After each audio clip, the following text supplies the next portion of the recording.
Harrison, you moved to Portland about 15 years ago, About 10 years ago. and you came from the East Coast. I grew up on the East Coast, bounced around in my 20s a little bit, but yeah, Portland's been home for the last decade. Huge hockey player. Yeah, hockey's a huge part of my life. Played most recently a little semi-pro, but played junior A and college, and now I'm washed up and administrating some men's league stuff here. So, yeah. Just going off of your bio, it sounds like you're a lawyer, Yes. right? Are you yes. practicing? Not practicing. Okay. Yeah, I'm on inactive status with the Oregon State Bar, not practicing, and focused on policy with at City Hall. Okay. And are you working under Renee? Renee Gonzalez. Okay. And were you working for the mayor at one point too? I was, yeah. I got into City Hall with the mayor's office. I was working on public safety policy with Stephanie Howard. Transitioned. I felt like the Gonzalez office was a little bit closer to my alignment, the way I felt about conditions in the city, and that's not a negative reflection on the mayor's office, but just a positive endorsement of Renee. Sure. Give me a timeline. You came here. You did you go to school here? I went to law school here. I have a master's, a pandemic era master's from NYU. Yeah, law school in Eugene and Portland. Did a mixture from the University of Oregon, and came here at City Hall 2022. Worked with them through 22, 23, and right at the beginning of, right around that last year, January, so pivoted to Renee Gonzalez's office. So been with him, 10, 11 months now, and it's been great, good fit. That's awesome. You say you've worked in policy with Renee Gonzalez for 10 months. What does that look like? That looks like, well, I say policy, it's a small office, so we all have our hands on just about everything. So policy communications, and like the policy process will include a lot of research, trying to understand something. I'll give you an example, like, because we have this forthcoming legislation on graffiti. So what that process looks like, that's a good example. You start at the beginning researching, like, we know graffiti is a problem in Portland, but we're not necessarily graffiti experts. I don't come there day one as a graffiti expert. So you got to educate yourself, become an expert, speak to everyone that touches that. So police, graffiti abatement people, judges, even taggers that are involved in that world.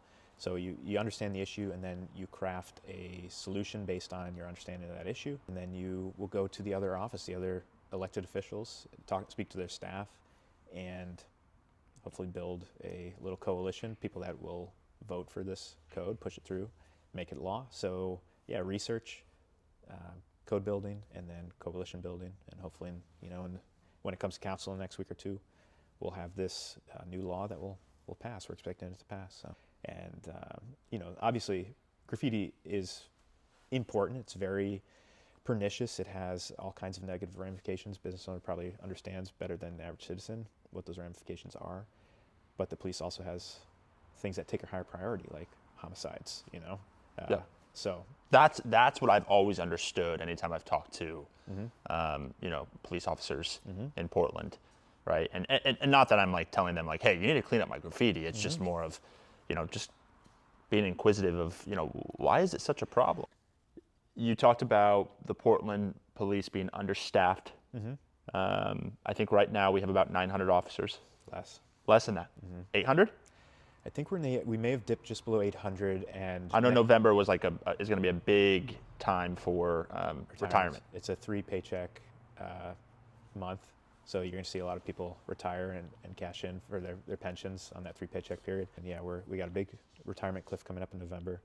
We're probably going to dip well into the 700s for staffing for police. Right now we're at 1.2 officers per 1,000 residents. We should probably be double that at least. Sure.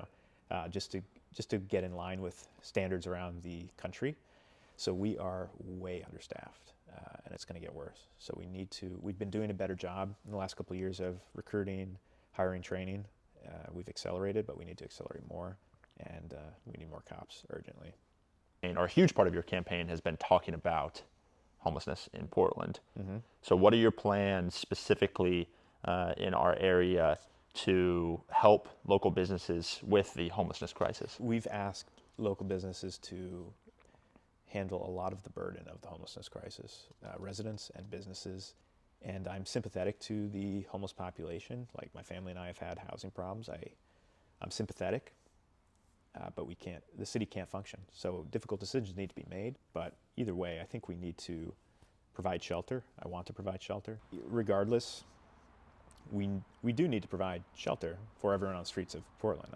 I'm all for that. I'm not opposed to expanding like the Clinton Triangle task site or the SRV villages. We've found that model works, and I think it's 70% of homeless people on the street that are approached and offered shelter decline. So, And what happens if they decline? I mean, in the past, they just stay on the street. If you got into office, your first step would be to try and communicate to the local businesses or reach out Yeah, I think. and start to create or harbor a relationship. Well, yeah, absolutely. Start a relationship, and I think consulting them on. And not that this hasn't been done. It's not like I'm going to come in and revolutionize the way a city and small business interact. But my priority would be to understand what the problems they are facing. Like specifically, like you talked about your graffiti issues, like in a very nuanced way. So graffiti, vandalism, things of that nature. I would consult with small businesses to understand how, especially my priorities, would affect you guys. So homelessness and public safety. I would absolutely loop you guys in as a valuable contributor to that conversation. So like foot traffic's super important. That's one of the problems with revitalizing downtown, why we've really focused on foot traffic. Having people there deters all sorts of things you don't want to happen. Yeah. That's a big factor. Also lighting is a big factor. So we need to stay on the effort to increase foot traffic and also need to improve lighting. It seems like lighting has been a solution for the past like 6 months. Yeah. I keep seeing, right, like I went to the movie theaters at Pioneer Square last week, and I saw there were lights all throughout the trees. Is that an initiative that Yeah, the city's been doing that. And yeah, that's like a low-tech quick fix. So yeah, mitigate with So is that something that you guys are thinking about, continuing, right? Yeah, to the extent budgeting allows, absolutely, yeah. We need to light up the city, absolutely. So what are some other ways that you're trying to increase foot traffic, the marketability of, bringing, folks and patrons to our local businesses here? Foot traffic is down post-pandemic, and I think the reasons are homelessness and public safety. People don't feel safe in the same way. Obviously, things have changed as far as work from home post-pandemic. Like I don't think we're ever going to go back to pre-2020 where everyone works from the office all the time. So I think we need to think beyond that. But I think of these things in terms of public safety. Yeah, people don't come down here in the same way because they don't feel as safe. So, as a business owner, I always try to just be inherently optimistic, and specifically with our marketing. Yeah. Right. I know that there are problems. There are always going to be problems, and some are worse than others. But I try to show, hey, here are the positives of coming into our city. Here are the positives of coming into our store. Yeah. Right. This is what we have to offer. Do you think that in the next few years, the city is going to be better off showing marketing of the problems that need to be fixed or the benefits of Portland while we're fixing the problems? I'm with you. We need to be optimistic. I think Portland's still my favorite place in the world, problems aside. And I think we need to recapture the narrative a little bit. The right wing, the Fox News, the Trump wing has really latched onto Portland as an example of what happens when you're too progressive. Yeah. And there's truth to that, but they have infused that narrative with hyperbole.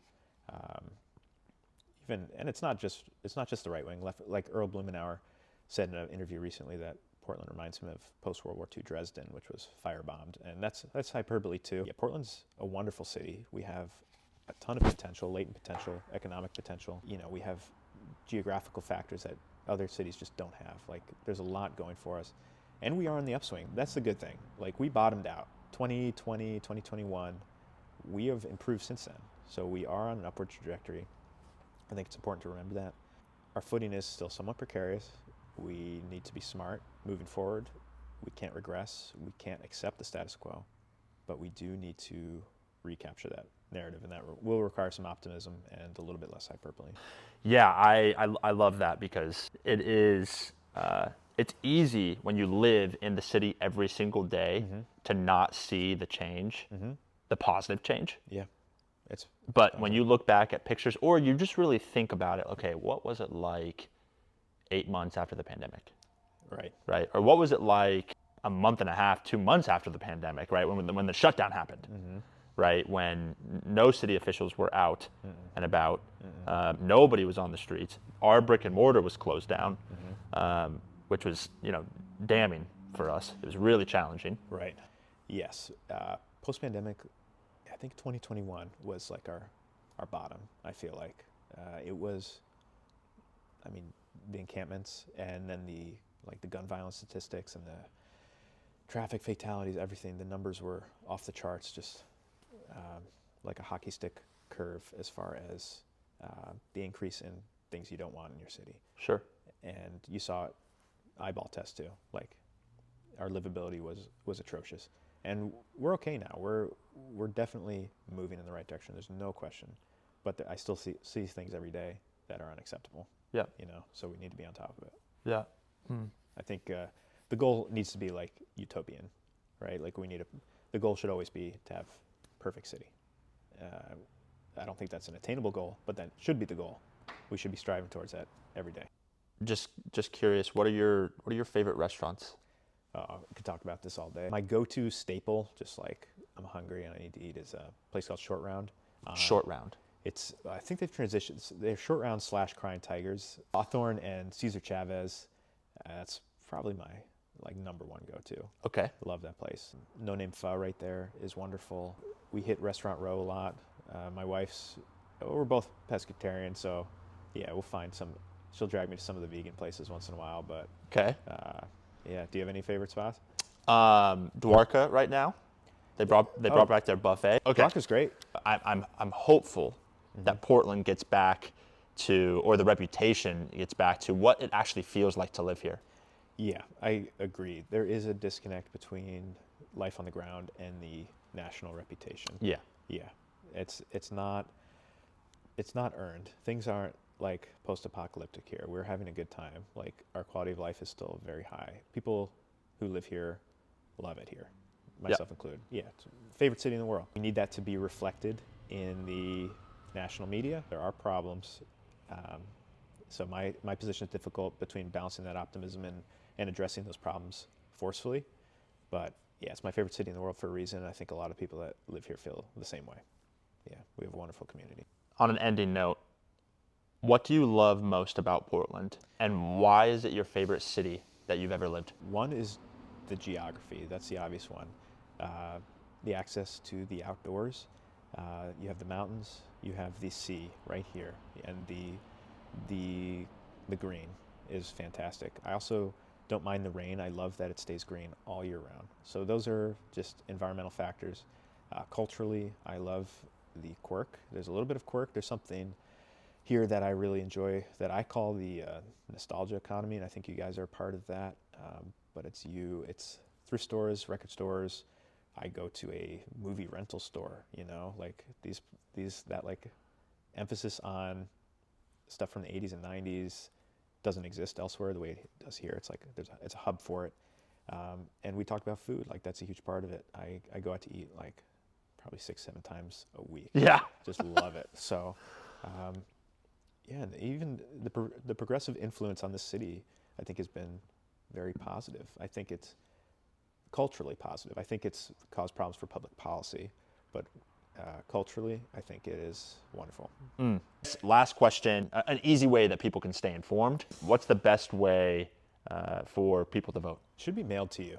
Yeah, so there should be explicit drop-off locations, instructions rather. Yeah, there's a location right here. Multnomah County Elections is here. Yeah, but keep an eye out for drop-off locations, and it should be mailed to you, so vote that way. Great. Oregon doesn't have go in-person physical voting locations, which is odd. Ballot drops? Yeah, just ballot drops. Stay informed. I'm increasingly skeptical of the mainstream media. Yeah, just be critical when you're reading. Just try to understand where what the angle is, what the source is, and what the end goal is. Because doing what you're doing like this, an aggregate of different sources is going to help you stay informed in a well-rounded way. But I just wanted to say, Harrison, I really do appreciate it, man. Of course, man. And appreciate it. best of luck to you.